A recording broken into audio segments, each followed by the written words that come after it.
Hello viewers, शिक्षक विद्यापीठ में आप सभी का स्वागत है। AWS में एनसीईआरटी की बहुत वेटेज है। अलग से एक पोर्शन दिया है, 35% की वेटेज एनसीईआरटी को दी गई है, जिसमें मैं एक एनसीईआरटी आपकी पूरी कंप्लीट करवा चुकी हूँ। 2 वीडियो के अंदर हमने अच्छे से समझ के एक एनसीईआरटी को कंप्लीट कर लिया है। वहीं जो हायर क्लासेस की एनसीईआरटी है 8th क्लास तक की, उसकी केमिस्ट्री का मैं आपको एक सम अप करके दे रही हूँ, जिससे आपको एक वीडियो में केमिस्ट्री मिल जाए, एक में फिजिक्स और एक में बायो। फिर उसके बाद हम एसएसटी को भी ऐसे ही कवर कर लेंगे। 2 दिन के अंदर आपकी ऐसे करके एनसीईआरटी हर सब्जेक्ट वाइज कंप्लीट हो जाएगी। तो बिना किसी देरी के केमिस्ट्री से स्टार्ट करते हैं। सबसे फर्स्ट चैप्टर जो केमिस्ट्री से आपको मिलता है वो है सिंथेटिक फाइबर्स का। तो फाइबर्स में देखिए, नेचुरल फाइबर में क्या क्या आता है? कॉटन, वुल और सिल्क आती है। वहीं सिंथेटिक फाइबर में मैन मेड फाइबर्स होती है। सिंथेटिक फाइबर में देखिए, हो सकता है कि रॉ मटेरियल नेचुरल हो, पर फिर भी वो सिंथेटिक फाइबर ही कहलाएगी, क्योंकि हम नेचुरल मटेरियल से भी खुद बना रहे हैं, वो मैन मेड है, इसीलिए वो सिंथेटिक फाइबर कहलाएगा। आपको आगे इसका एग्जाम्पल जब मिलेगा तो समझ में आ जाएगा। तो सबसे पहला जो हमारा एग्जाम्पल है वो है पॉल उससे पहले हमें एक चीज़ और समझनी होगी। पॉलीमर पॉलीमर जो है वो एक ग्रीक वर्ड है, जिसका मीनिंग होता है, पॉली का मीन्स होता है मैनी और मर का मीन्स होता है यूनिट और पार्ट।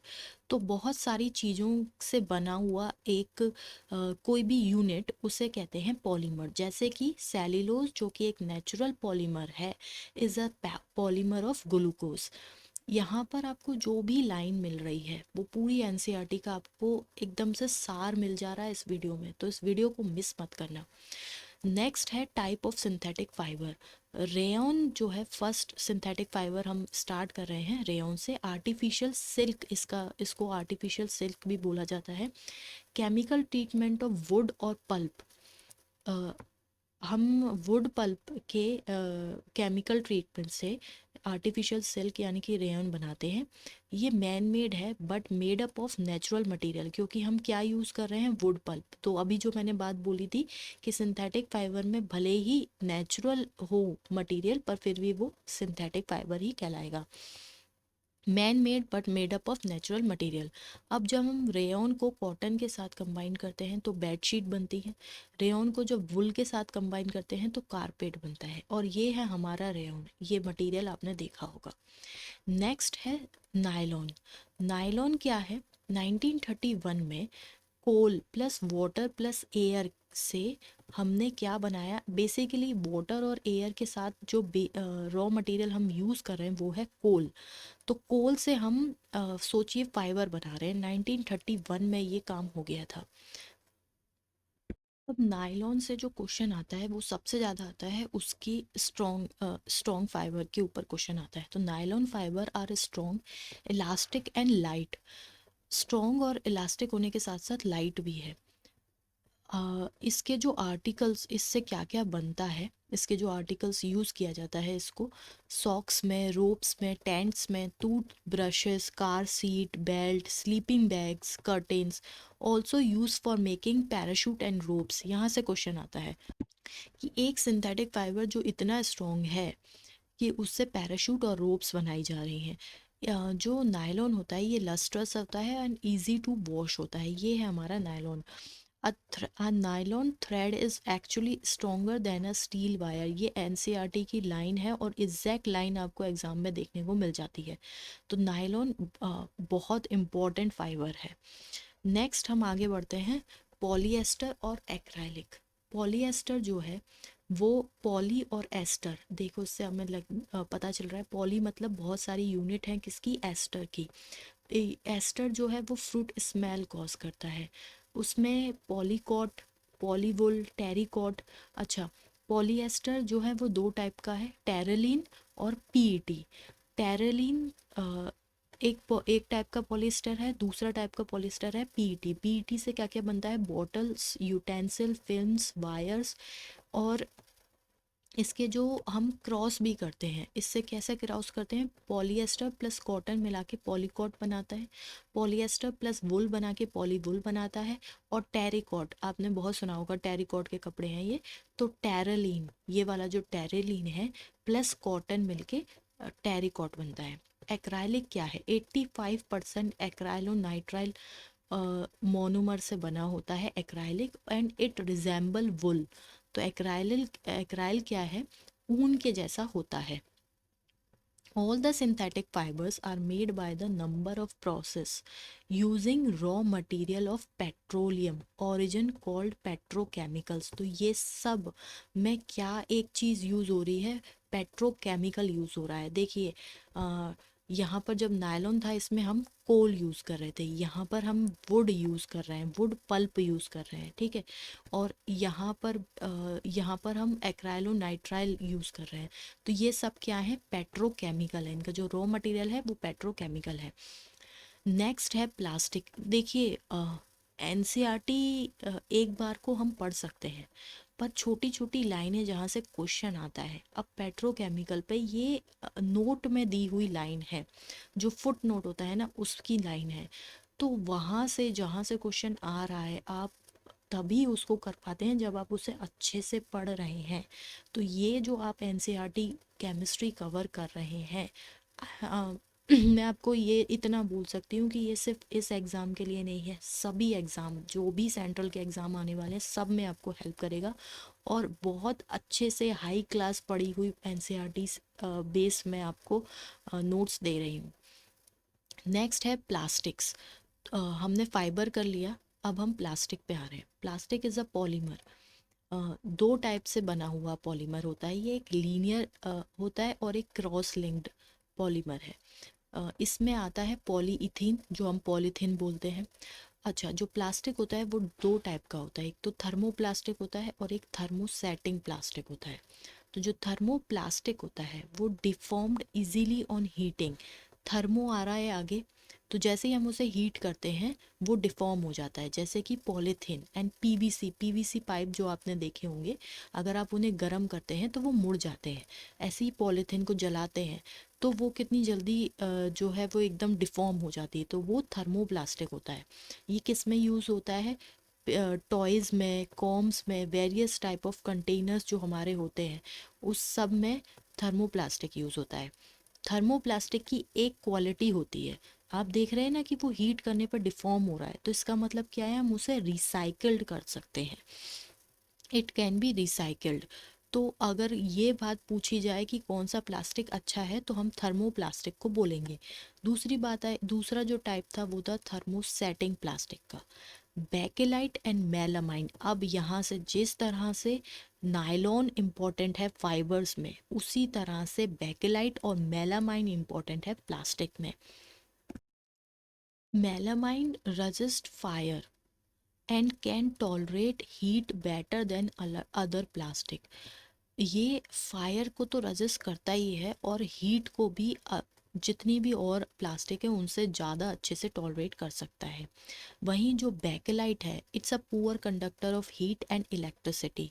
इसीलिए अब जब ये poor conductor of heat electricity है तो हम इसको कहाँ यूज़ करेंगे, हैंडल्स बनाने में, वेरियस यूटेंसिल्स के, इलेक्ट्रिक स्विचेस में।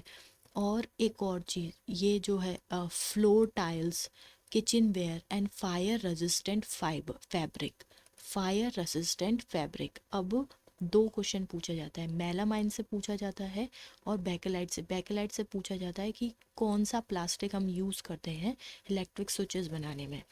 मेलामाइन से जो क्वेश्चन पूछा जाता है वो आता है कि फायर फाइटर्स की, ये वाली जो लाइन है ना, फायर प्रूफ प्लास्टिक, बहुत इंपॉर्टेंट लाइन है। Uniform of fireman have coating of melamine plastic, यहाँ से क्वेश्चन होता है। एक और क्वेश्चन होता है टेफ्लॉन से, special plastic on which oil and water do not stick. Use इसका क्या है, non stick coating of cookwares जो होती हैं, हमारी कुकवेयर्स होती हैं, उसमें नॉन स्टिक जो कोटिंग होती है वो टेफलॉन की होती है। प्लास्टिक हम इसकी क्वालिटी देख चुके हैं, ये नॉन रिएक्टिव होती है, do not react with water and air, light होता है, हल्का होता है, स्ट्रॉन्ग होता है एंड ड्यूरेबल होता है, और poor conductor of heat and electricity होता है। जो 4R है, उसको हम reduce, reuse, recycle and recover, ये सब करना चाहिए हमें नेचर को प्रोटेक्ट करने के लिए। आपका एक बहुत मान लीजिए कि एक कम से कम 2 से 3 क्वेश्चन आपके कवर हो चुके हैं मात्र 2 पेज में। ये बहुत बड़ा चैप्टर था, मैंने सिर्फ 1.5 पेज में कंप्लीट करके दे दिया है आपको। दूसरा अब आ रहा है, हम मटेरियल्स पे आ रहे हैं। तो मटेरियल क्या होते हैं, 2 टाइप के होते हैं, मेटल और नॉन मेटल। मेटल की क्वालिटी है मेलेबिलिटी, डक्टिलिटी, हार्ड होते हैं मेटल, सोनोरस होते हैं। अब ये सब क्या है, मेलेबिलिटी मतलब थिन शीट्स में हम उसे जैसे कि हम फॉयल बनाते हैं, aluminium foil, silver foil, gold foil, thin sheet में कन्वर्ट कर सकते हैं। डक्टिलिटी, हम उसे वायर में मोल्ड कर सकते हैं, और जब भी उसे बजाते हैं तो एक रिंगिंग साउंड आती है जिसे हम कहते हैं सोनोरस। मेटल्स जो होते हैं good conductor of heat and electricity होते हैं। अब जैसे आयरन रॉड है, नील है, अच्छा ये ना एक एक्सपेरिमेंट करके दिखाया हुआ था। जैसे सेल है, उससे आयरन रॉड लगाई, नेल लगाई यानी कि कील लगाई, कॉपर वायर लगाई, तो क्या हुआ, इलेक्ट्रिसिटी कंडक्ट हुई। बट जब हमने रोल्ड सल्फर एंड कोल का पीस लगाया तो नहीं हुई। ठीक है। एक और चीज़ नोट में दे रखी है, सोडियम एंड पोटेशियम इतने हल्के होते हैं कि हम उसे can be cut by knife. Liquid जो मेटल होता है वो होता है मरकरी। हम बचपन से पढ़ते आ रहे हैं कि रूम टेम्परेचर पे मरकरी क्या होता है, लिक्विड फॉर्म में होता है। अब जो मेन पार्ट आ रहा है वो आ रहा है chemical properties of metals and non metal. सबसे पहली जो केमिकल प्रॉपर्टी हम देखने जा रहे हैं वो है रिएक्शन विद ऑक्सीजन। ऑक्सीजन के साथ रिएक्शन करता है मेटल और ऑक्साइड फॉर्म करता है, ऑक्साइड ऑफ मेटल्स फॉर्म, जैसे आयरन प्लस ऑक्सीजन। अच्छा, रस्टिंग जो होती है आयरन की, उसका फॉर्मूला याद रखिएगा, Fe2O3.NH2 होता है। यानी कि वाटर के मॉलिक्यूल हमें नहीं पता कि कितने इन्वॉल्व हैं, रस्टिंग कितनी है, तो ये हमारा ऑक्साइड हुआ, और प्लस वाटर लग के रस्ट बन जाता है आयरन में। दूसरा है मैग्नीशियम वॉयर। आपने ये वाला मैग्नीशियम रिबन को बर्न करने का एक्सपेरिमेंट देखा होगा, स्मॉल क्लासेस में पढ़ाया जाता है। तो कंबक्शन ऑफ मैग्नीशियम वायर, उसमें क्या बनती है, मैग्नीशियम की ऑक्साइड बनती है, 2MgO। अच्छा, लिटमस पेपर, ये इम्पॉर्टेंट है देखना। लिटमस पेपर को जब हम एसिड पर टच करते हैं तो रेड होता है, और जब बेस में टच करते हैं तो ब्लू होता है। इसको याद करने की ट्रिक देख लीजिए, बी से ब्लू, बी से बेस, रेड यानी कि डेंजर, डेंजर यानी कि एसिड। अब ये आपको कभी आप कभी नहीं भूलेंगे। तो metallic oxides are basic in nature, ये पूरा एक्सपेरिमेंट करके दिखाया है एनसीईआरटी में, कि उसकी ऑक्साइड पे फिर हम लिटमस बना रहे हैं, उसको डिज़ोल्व कर रहे हैं, पूरा वही दिखाया। देखिए जैसे कॉपर है, वो मॉइस्ट एयर में क्या होता है, ग्रीन मटेरियल प्रोड्यूस करता है। वो ग्रीन मटेरियल क्या है, copper hydroxide, CuOH whole twice, और copper carbonate, CuCO3। Moist air में H2O, CO2 और O2 आ गई। नॉन मेटल की जो ऑक्साइड होती है, SO2 बनती है, और अगर हम उसको वाटर से डिज़ोल्व करेंगे तो H2SO3 यानी कि सल्फरस एसिड बन रहा है। यानी कि जो उसकी ऑक्साइड है, ये जो SO2 है, ये कैसी हुई, acidic in nature.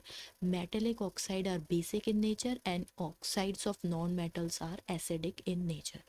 First reaction, reaction with oxygen हमारी हो गई है।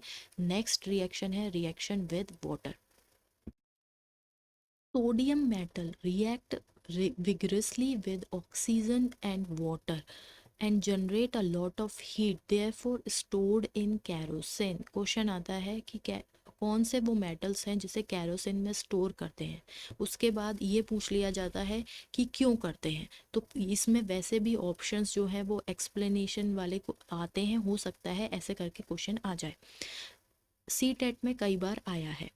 तो जो सोडियम और पोटेशियम मेटल होता है, बल्कि सोडियम सबसे ज़्यादा, वो एकदम से विग्रसली रिएक्ट करता है वाटर से और बहुत सारी हीट भी जनरेट करता है। Generally non metal do not react with water, though they may be very reactive in air. Non metal generally water से तो रिएक्ट नहीं करते हैं बट एयर में बहुत ज़्यादा रिएक्टिव हो जाते हैं, इसीलिए such non metals are stored in water, इसीलिए उन मेटल्स को वाटर के अंदर स्टोर करते हैं, सच एज फॉस्फोरस। जैसे हम कैरोसिन में स्टोर करते हैं सोडियम मेटल को, उसी तरह से नॉन मेटल को हम स्टोर करते हैं, या जैसे कि फॉस्फोरस को वाटर में, क्योंकि ये वाटर से रिएक्ट तो नहीं करता है पर ऑक्सीजन से यानी कि एयर से बहुत जल्दी रिएक्ट करता है। सोडियम मेटल दोनों से रिएक्ट करता है। नेक्स्ट है हमारा reaction with acid. Non metals generally do not react with acid, non metal generally do not react with acid, क्योंकि वो आपने देखा था कि उसकी ऑक्साइड ही खुद एसिडिक होती है। नेक्स्ट है हमारा जो मेटल है वो रिएक्ट करता है एसिड से and produce hydrogen gas that burns with a pop sound. अब पॉप साउंड क्या इंडिकेट करती है? Pop sound indicates the presence of hydrogen gas. C TET में क्वेश्चन आ चुका है कि पॉप साउंड जो होती है वो क्या इंडिकेट करती है और कब रिलीज होती, कब आती है।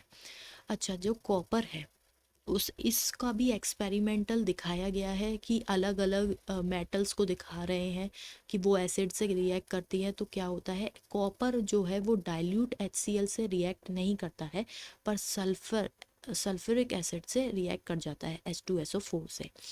अब जो बहुत इम्पोर्टेंट, देखिए सभी इम्पोर्टेंट है पर ये डिस्प्लेसमेंट रिएक्शन हर बार इससे क्वेश्चन आता है। A more reactive metal can replace a less reactive metal. इस पे पूरा इन्होंने ऐसे करके एक वो बना के दिखाया है, एक्सपेरिमेंट करके दिखाया है उसे। इस एक्सपेरिमेंट पे हमेशा ही कभी ना कभी हर एग्जाम में क्वेश्चन दिख जाता है। अच्छा, इसमें क्या किया है इन्होंने, बीकर लिए हैं ABCDE, जैसे कि यहाँ पर ये बीकर रखे हुए हैं। इसमें बताया है एक में कॉपर सल्फेट है, एक में जिंक सल्फेट है, दोनों ए और बी में कॉपर सल्फेट है ब्लू कलर के, फिर उसके बाद जिंक सल्फेट है, आयरन सल्फेट है, फिर जिंक सल्फेट है। अब किया क्या है इन्होंने, मैंने आपको इसको शॉर्ट फॉर्म में करके दिखा दिया है। जो कॉपर सल्फेट का सॉल्यूशन होता है वो ब्लू कलर का होता है, उसके अंदर हम जब जिंक ग्रेन्यूल्स डालेंगे, जिंक ग्रेन्यूल्स जब डालेंगे तो वो कलरलेस हो जाता है। क्यों क्यों हो जाता है? क्योंकि copper is get replaced by zinc, zinc replace the copper और ZnSO4 बना लेता है विच इज कलरलेस। और कॉपर का प्रेसिपिटेट जम जाता है और वो जो कि होता है रेड कलर का। तो कॉपर का प्रेसिपिटेट किस कलर का होता है? रेड कलर का। वहीं जो दूसरा सॉल्यूशन था कॉपर सल्फर, हाँ कॉपर सल्फेट का, जो कि ब्लू कलर का होता है, उसमें जब हम आयरन नेल्स डालते हैं तो वो FeSO4 में बन जाता है और कॉपर का फिर से रेड प्रेसिपिटेट बन जाता है। पर जब हम ZnSO4 में कॉपर टर्निंग्स डालते हैं यानी कि छिले हुए छिलके डालते हैं तो कोई चेंज नहीं आता। ये देखिए CuSO4 में ZnSO4 बन जाता है, ये जो ब्लू था ये कलरलेस हो गया और नीचे यहाँ पर रेड प्रेसिपिटेट जम जाएगा। जब हम आयरन डालते हैं इसमें ब्लू कलर में तो ये कॉपर का इधर जम जाता है और यहाँ पर FeSO4 हो जाता है। इसमें कोई चेंज नहीं आता, इसमें कोई चेंज नहीं आता, इसमें कोई चेंज नहीं आता। क्यों नहीं आता? क्योंकि more reactive metal replace the less reactive metal, पर less reactive metal doesn't do anything with more reactive metal. तो अब हम ये कैसे देखते हैं कि कौन सा मोर रिएक्टिव है और कौन सा लेस रिएक्टिव है? तो उसके लिए ये एक रिएक्टिविटी सीरीज होती है। Potassium, sodium, calcium, magnesium, aluminium, carbon बीच में आता है, उसके बाद zinc, iron, tin, lead, hydrogen, copper, mercury, silver, gold, AgAuPt। Platinum आप देखते हैं इसीलिए सबसे महंगा होता है क्योंकि वो लीस रिएक्टिव होता है, तो वो हमेशा जैसे कहते हैं ना हीरा रहे सदा के लिए, वैसे ही प्लेटिनम रहता है सदा के लिए, उसकी चमक कभी नहीं जाती। इसको याद करने की मैं आपको ट्रिक बता देती हूँ। तो reactivity series potassium, sodium, calcium, magnesium, aluminium, carbon, zinc, iron, tin, lead, hydrogen, copper, mercury, silver, gold. इसको याद करने की ट्रिक है, please stop calling me a careless zebra. Instead try learning how copper saves gold. How copper saves gold, तो copper silver gold, उस तरह से यहाँ पर पूरा मेनू में दिया हुआ है। यहाँ पर ये जो पोटेशियम है मोस्ट रिएक्टिव है और ये जो है लीस्ट रिएक्टिव। अब हमारा क्या था, कॉपर सल्फेट CuSO4 सबसे नीचे आ रहा है, तो जिंक जब हम डालते हैं तो वो इसको रिप्लेस कर देता है, मैग्नीशियम डालेंगे तो रिप्लेस कर देगा, एल्यूमिनियम डालेंगे तो रिप्लेस कर देगा, इसीलिए। लेकिन जब ZnSO4 का सॉल्यूशन होता है उसमें कॉपर कुछ नहीं करता है। नेक्स्ट है ये अच्छा मैं इसकी आपको एक बात बताती हूँ। ये जो पैराग्राफ है ना, ये चैप्टर से नहीं है, चैप्टर के पीछे एक समरी होती है, समरी में भी नोट करके अलग से दिया हुआ है, और इससे आपका कॉन्सेप्ट बहुत क्लियर होगा। प्लस इतना इम्पोर्टेंट कॉन्सेप्ट है कि इस पे मुझे लगता है क्वेश्चन आने के चांसेस बहुत ज़्यादा है। क्वेश्चन अब ये है क्या, if a substance can not be broken down further by chemical reaction, cooling, heating और by electrolysis, it is called element। तो element क्या होता है, वो यूनिट जिसे हम और नहीं तोड़ सकते सब्सटेंस की किसी भी तरह से। स्मॉल, अब एलिमेंट की स्मॉलेस्ट यूनिट एटम होती है, ये हमें पता है। Atom of an element, question आने के चांसेस यहाँ से हैं। The atom of an element remain unaffected by physical change in the element। Element में कोई भी फिजिकल चेंज हो रहा हो पर एटम तो हमेशा सेम रहता है। An atom of liquid sulphur, vapour sulphur और solid sulphur will be the same. Concept तो बहुत सिंपल सा है, पर जब क्वेश्चन आता है तो हम कंफ्यूज हो जाते हैं, इसीलिए आप अगर पढ़ के जाएंगे तो कंफ्यूज नहीं होंगे। नेक्स्ट हमने एक्सपेरिमेंट देख लिया, रिएक्टिविटी सीरीज भी याद कर ली। अब हम आगे चलते हैं कि जो सब्सटेंस है made up by the elements, ठीक है, और आर इनफाइनाइट, कि जो हमारे पास एलिमेंट्स हैं नेचुरली अकरिंग वो है 94। इन 94 के अलग अलग कॉम्बिनेशन से इनफाइनाइट टाइम्स के सब्सटेंस बन सकते हैं, जिसमें कि जो नेचुरल अकरिंग एलिमेंट्स हैं वो है 94, जिसमें से मेटल है 93, नॉन मेटल है 18 और मेटलॉइड है 17। और वैसे टोटल नंबर ऑफ एलिमेंट हम कितने जानते हैं, 118।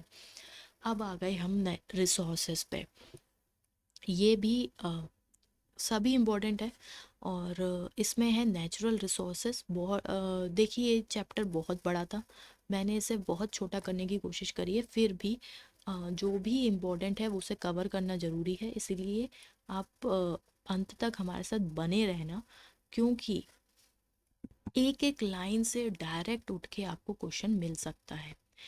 दो टाइप के नेचुरल रिसोर्सेज होते हैं। देखिए नेचुरल रिसोर्सेज क्या होते हैं, वो सब चीज़ जो हमें नेचुरली मिल रही है, जैसे कि सनलाइट है, विंड है, वाटर है, ये सब क्या है, नेचुरल रिसोर्सेज हैं। ये दो टाइप के होते हैं, एक तो इनएग्जॉस्टेबल होते हैं, दूसरा होता है एग्जॉस्टेबल। देखिए हम कई बार जब बहुत थक जाते हैं तो कहते हैं ना आई एम एग्जॉस्ट, तो उसका मतलब है हम ख़त्म हो चुके हैं, हमारी एनर्जी ख़त्म हो चुकी है।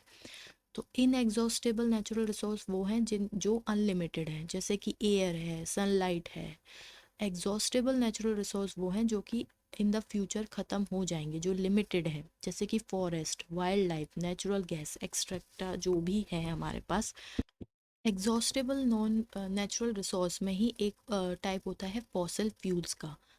फॉसिल फ्यूल्स के टाइप्स होते हैं जैसे कि कोल, पेट्रोलियम, नेचुरल गैस, जिसको हम इस सेगमेंट में कवर करेंगे।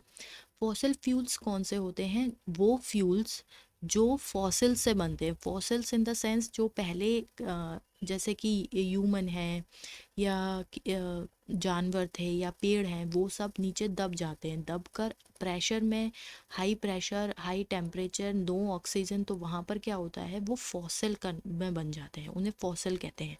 और वो कंबक्शन के साथ एक तरह का फ्यूल बनाते हैं, अलग अलग तरीके की, अलग अलग फॉर्म में।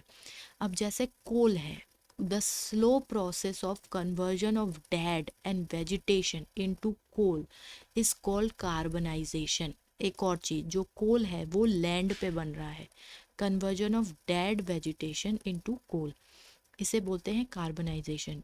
कोल जो है वो बर्न करता है तो CO2 रिलीज करता है। Coal processed in industry to get, हम कोल की प्रोसेसिंग करते हैं इंडस्ट्रीज में, क्या लेने के लिए? कोक। कोक बनाते हैं हम, कोल से कोक बनाते हैं, कोल तार बनाते हैं और कोल गैस बनाते हैं। कोक क्या होता है? एक almost pure form of carbon होता है जिसे हम यूज़ करते हैं manufacturing in steel and extraction of many metals. तो जब हम स्टील बनाते हैं तो हम कोक का यूज़ करते हैं, और जब हम मैनी मेटल्स को एक्सट्रैक्ट करते हैं तब हम कोक का यूज़ करते हैं। नेक्स्ट हम बनाते हैं कोल से कोल तार बनाते हैं। कोल तार क्या है? मिक्सचर ऑफ 200 सब्सटेंस, जिसमें कि सिंथेटिक डाई है। जैसे कि हम सिंथेटिक डाई बनाते हैं, कोल तार का यूजेस हम देख रहे हैं। Synthetic die, drugs, explosive, perfumes, plastic, paints, photographic material, roofing material और नेप्थलिन बॉल्स। नेप्थलिन बॉल्स पे भी 2-3 लाइनें दी हैं, इसीलिए ये इम्पोर्टेंट है। तो हम सोच भी नहीं सकते कि हम कोल तार से इतनी सारी चीज़ें बनाते हैं। कोल तार से हम क्या जानते हैं कि हम रोड पे जो डालते हैं उसे कोल तार कहते हैं। पहले कोल तार यूज़ होता था, पर अब these days bitumen, a petroleum product, is used in the place of coal tar for metaling the roads।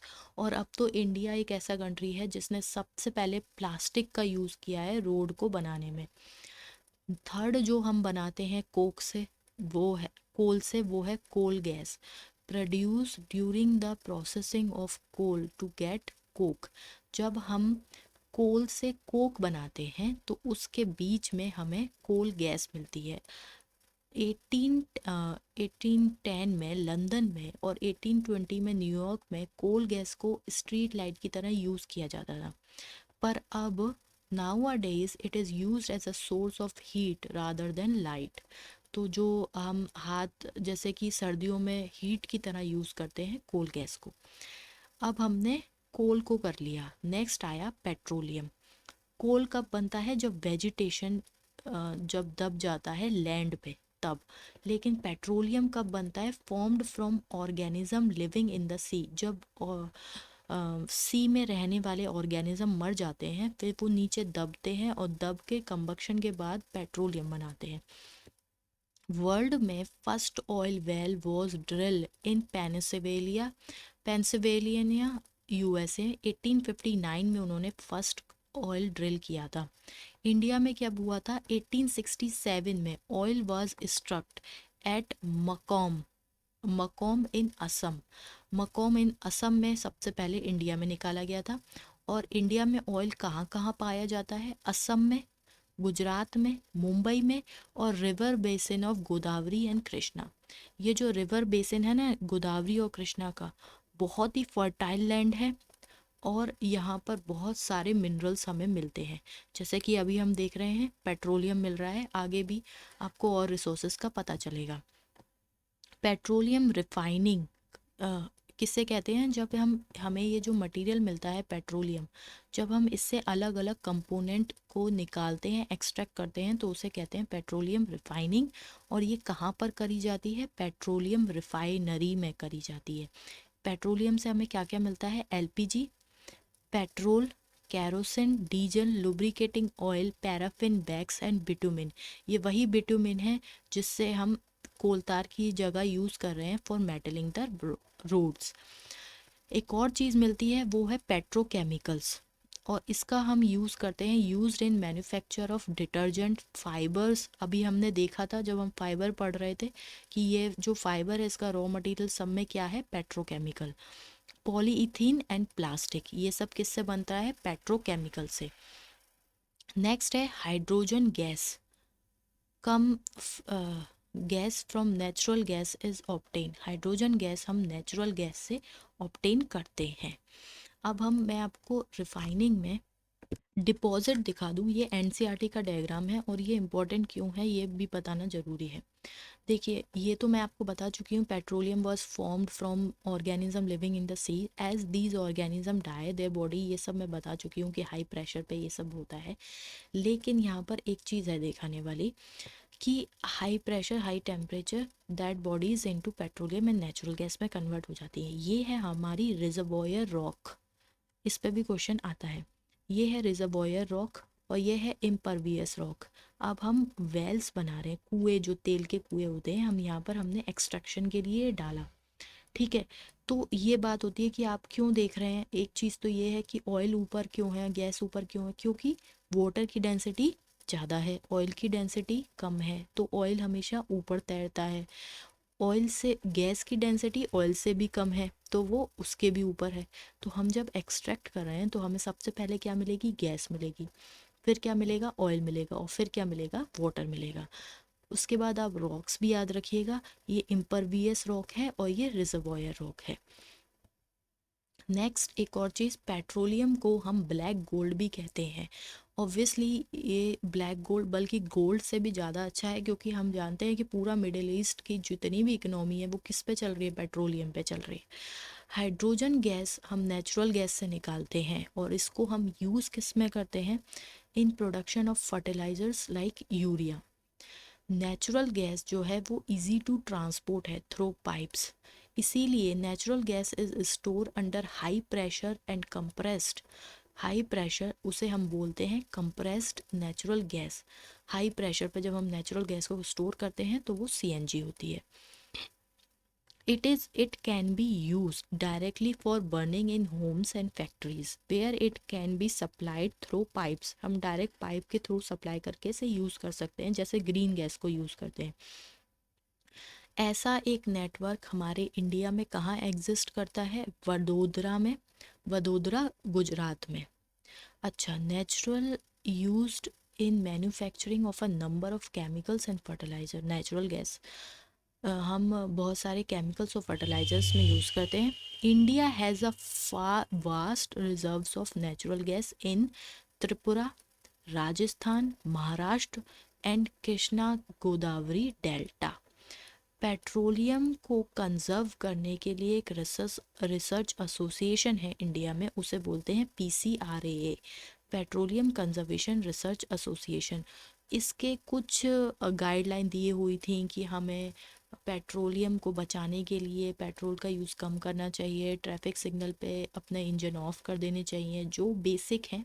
उनको मैंने इसलिए नहीं रखा है कि ऑलरेडी ये वीडियो बहुत बड़ी हो गई है। केमिस्ट्री आपकी ऑलमोस्ट कंप्लीट है, कल आपको फिज़िक्स और बायो मिल जाएगी, साथ ही मैं कोशिश करूँगी कि SST का भी पार्ट कवर हो जाए। एक और चीज़, एक और जो नई सीरीज़ आने वाली है, एक दिन में या 1.5 दिन में आपकी एजुकेशनल क्वेश्चंस कंप्लीट हो जाएंगे।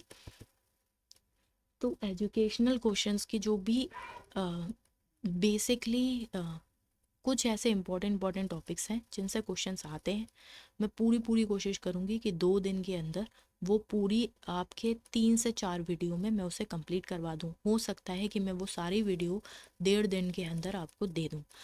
अगर आप मेहनत करेंगे तो आपको एग्ज़ाम में बहुत हेल्प मिलने वाली है। आपने अभी तक चैनल सब्सक्राइब नहीं किया है तो चैनल को सब्सक्राइब कर लें। आगे इस चैनल पे बहुत कंटेंट मिलने वाला है आपको। AWS के लिए 2-3 दिन हमारे साथ बने रहेंगे तो एग्ज़ाम में ये चैनल आपको याद ज़रूर आने वाला है। आप हमारे साथ अंत तक बने रहे हैं, आप अभी तक मेरी बात सुन रहे हैं, इसके लिए बहुत बहुत धन्यवाद। आपका दिन शुभ हो।